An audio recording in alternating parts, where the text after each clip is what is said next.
বিশ্বের কোন দেশের উপরে আমেরিকার ট্যারিফ সর্বোচ্চ? হ্যাঁ, ঠিকই ধরেছেন। আমেরিকান ট্যারিফ মানে ট্রাম্প সাহেবের আরোপ করা ট্যারিফ।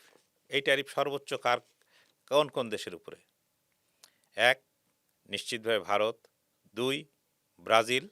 তিন, লেসোথো। আমরা এই তিনটি দেশের মধ্যে প্রথম দুটি দেশকে ধরতে পারি। লেসোথোর কথা বিবেচনায় না নিয়ে আসলেও অনেকটা হয়েই যাবে, কিন্তু প্রথম দুটি দেশের অবস্থা কি দাঁড়াচ্ছে? তাদের ইতিমধ্যে কিন্তু যে 50% বাড়তি শুল্ক দিতে হচ্ছে, তাতেই তাদের ত্রাহি মধুসূদন অবস্থা। এখন যদি এর পরেও আরও বাড়ে তাহলে কি হবে? হওয়ার তো অনেক কিছু, এবং সেই আশঙ্কার মেঘ কিন্তু ইতিমধ্যে দেখা যাচ্ছে। আপনারা নিশ্চয়ই শুনেছেন যে রিপাবলিকান সেনেটর, নাম লিন্ডসে গ্রাহাম, তিনি একটি বিল এনেছেন। সেই বিলের কি কথা বলা হয়েছে? বিলটার নাম হচ্ছে স্যাংশনিং রাশিয়া অ্যাক্ট।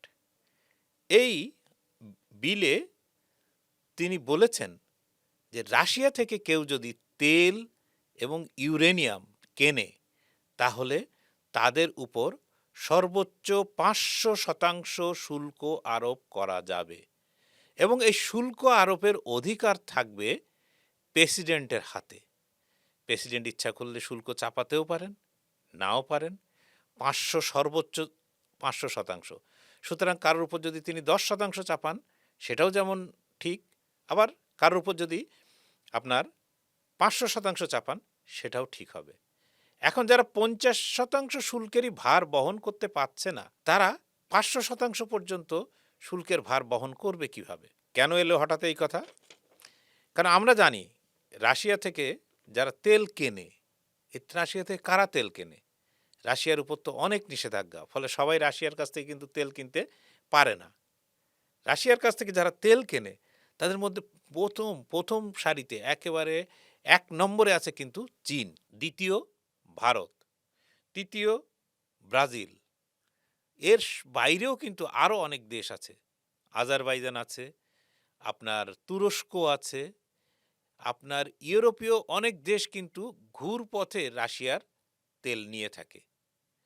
এমনকি বিশ্বের যে দ্বিতীয় সর্বোচ্চ এই জ্বালানি তেল সম্পদের অধিকারী সৌদি আরব, সেও কিন্তু রাশিয়ার কাছ থেকে কিছু উন্নত মানের তেল নিয়ে থাকে। তাহলে কি এদের প্রত্যেকের উপরে 500% ট্যারিফ বসবে? সেটা তো বলা কঠিন, কারণ এটা নির্ভর করবে ট্রাম্পের মর্জির উপর। আবার একটা দেখুন যে রাশিয়ার ইউরেনিয়াম কে কেনে?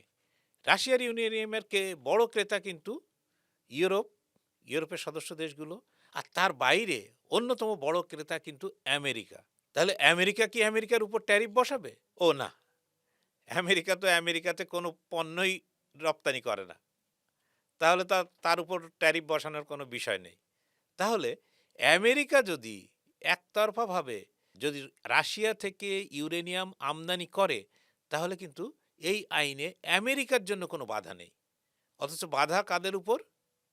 আপনি দেখুন, চীনের, ভারতের, ব্রাজিলের, এই সব দেশের। তুরস্কের উপর কি পড়বে? পড়বে না, কারণ তুরস্ক শুধু ন্যাটো জোটভুক্ত কোনো দেশ না, সে আমেরিকার বন্ধু প্রতিম দেশ। ফলে তুরস্কর ভয় কিন্তু অনেক কম।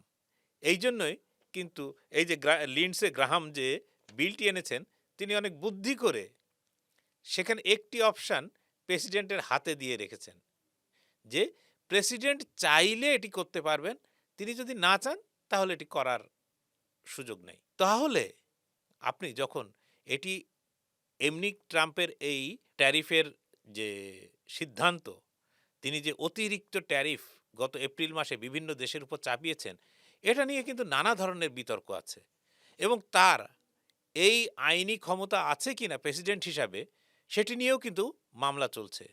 এই মামলার রায় আজ কিছু সময় পরে মার্কিন সুপ্রিম কোর্ট দেবেন, যে ট্রাম্পের প্রেসিডেন্ট হিসাবে ট্যারিফ চাপানোর অধিকার আছে কি নেই।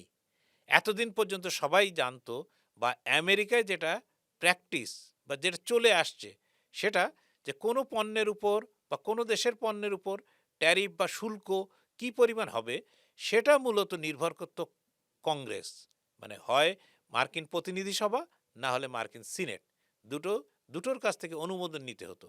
এখন ট্রাম্প জানেন আপনি কোনো কিছু তোয়াক্কা করেন না, ফলে তোয়াক্কা করার তার প্রয়োজনও নেই। সেই জন্য তিনি ক্ষমতায় আসার পরপরই এই ট্যারিফ নিয়ে খেলা শুরু করেছেন এবং সবাই কিন্তু সেই ফাঁদে পা দিয়েছে। এখন আপনি এইখানে কোনো মিল খুঁজে পাচ্ছেন কিনা যে 50% শুল্ক আছে ব্রাজিলের উপর, ভারতের উপর, আবার রাশিয়া থেকে যারা তেল আমদানি করে তাতে প্রথম সারির 3টি দেশ কারা না, চীন, ভারত এবং ব্রাজিল। এদের মধ্যে কি কোনো মিল খুঁজে পান? একটু ভাবুন, নিশ্চয়ই মিল খুঁজে পাবেন। হ্যাঁ, ঠিকই ধরেছেন। ব্রিক্স, ব্রিক্স নামে যে সংগঠনটি গড়ে উঠছে এখনো পুরোপুরি গড়ে ওঠেনি। এই যে সংগঠনটি গড়ে উঠছে সেই সংগঠনের 3টি প্রধান স্তম্ভই হলো চীন, ভারত এবং ব্রাজিল। এর সঙ্গে কে আছে? এর সঙ্গে আছে রাশিয়া। এর সঙ্গে কে আছে? South Africa. তাহলে দেখেন, এই একটা বিল যদি মার্কিন সিনেট বা মার্কিন কংগ্রেস অনুমোদন করে এবং প্রেসিডেন্ট যদি তাতে স্বাক্ষর করেন, তাহলে এটি আইনে পরিণত হবে এবং এক ঢিলে একটি নয়, দুটি নয়, 4টি পাখি কিন্তু মেরে ফেলবে আমেরিকা। আর মার্কিন কংগ্রেসে যদি বিলটি পাস হয়, অবধারিত ট্রাম্প সেটিতে আপনার স্বাক্ষর করবেনই। কারণ তিনি ইতিমধ্যেই বলে দিয়েছেন যে এই লিন্ডসে গ্রাহাম যে বিলটি এনেছেন তাতে তার সম্মতি আছে। এবার আসা যাক যে লিন্ডসে গ্রাহাম আসলে কে। আপনাদের হয়তো অনেকেই মনে আছে যে কিছুদিন আগে আমেরিকার প্রেসিডেন্ট যে সামরিক বিমানে করে আপনার ঘোরাফেরা করেন, আপনারা দেখছেন বিশাল বিমান, সেই বিশাল বিমানের দরজায় দাঁড়িয়ে প্রেসিডেন্টের পাশে দাঁড়িয়ে এক ভদ্রলোক কথা বলছিলেন এবং কি সম্পর্কে কথা বলছিলেন? ট্যারিফ নিয়ে এবং ভারতকে নিয়ে। যে ভারতের ওয়াশিংটনে যিনি ভারতের রাষ্ট্রদূত, তার বাড়িতে তিনি সহ আরও কয়েকজনের দাওয়াত ছিল। সেই দাওয়াতে নাকি রাষ্ট্রদূত বারবার তাকে বোঝানোর চেষ্টা করেছেন যে মিস্টার সিনেটর, আপনি মিস্টার প্রেসিডেন্টকে একটু বোঝাবেন বা বোঝানোর চেষ্টা করবেন যে ভারত আর রাশিয়া থেকে আগের মতো তেল কিনছে না। এই জিনিসটা যেন তিনি প্রেসিডেন্টকে অবহিত করেন। যে একজন রাষ্ট্রদূত, তার কাজ তো দেশের প্রতিনিধিত্ব করা। তিনি একজন সিনেটরকে দাওয়াত দিয়ে তার ব্যক্তিগত আলাপচারিতা এই ধরনের অনুরোধ করবেন, এটা তো হতেই পারে। কিন্তু সেই কথা প্রকাশ্যে এনে লিন্ডসে গ্রাহাম বুঝিয়ে দিয়েছেন যে ভারতকে তিনি বা তারা, এমনকি ট্রাম্প সাহেবও কিভাবে দেখেন। আপনাদের অনেকেই মনে আছে যে লিন্ডসে গ্রাহাম যখন এই কথাগুলো বলছিলেন তখন তার মুখের কথা কেড়ে নেন ডোনাল্ড ট্রাম্প এবং ডোনাল্ড ট্রাম্প বলেন যে মোদি একজন খুব ভালো মানুষ, তিনি তো আমাকে খুশি করার জন্য সবসময় কাজ করছেন এবং তিনি এমনকি এসে আমাকে বলেছিলেন যে স্যার আপনার সঙ্গে কি দেখা হবে।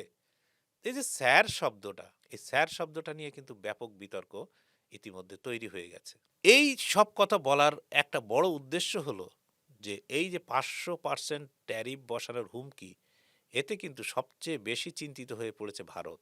ভারতের শেয়ার বাজার গতকাল কিন্তু ব্যাপক ধসের মুখে পড়ে।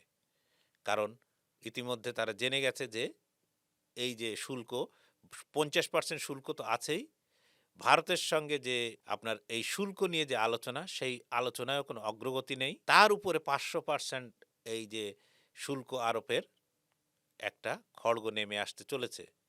অন্যদিকে যিনি ভারতে নতুন মার্কিন রাষ্ট্রদূত হিসেবে আসতে চাচ্ছেন, তিনি আসার আগেই ঘোষণা দিয়েছেন যে ভারতে তার স্থায়িত্বের বা তার থাকার সময় প্রধান লক্ষ্য হচ্ছে ভারতকে রাশিয়ার তেল কেনা থেকে বিরত করা।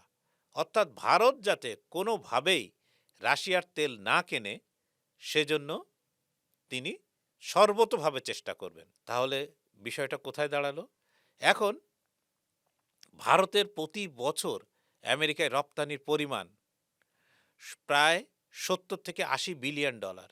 এখন এর উপর যদি 50-এর পরে আরও বাড়তি ট্যারিফ জমতে থাকে, তাহলে সেই বাণিজ্য কত বিলিয়ন ডলারে এসে নামবে এটা আসলে বলা খুবই কঠিন। এটার থেকে ভারতের মুক্তির পথ কোথায়? ভারতীয়রা এ নিয়ে চিন্তিত। ইতিমধ্যে ভারত সরকারের পক্ষ থেকে আপনার আমেরিকাকে তাদের দুশ্চিন্তার কথা জানানো হয়েছে।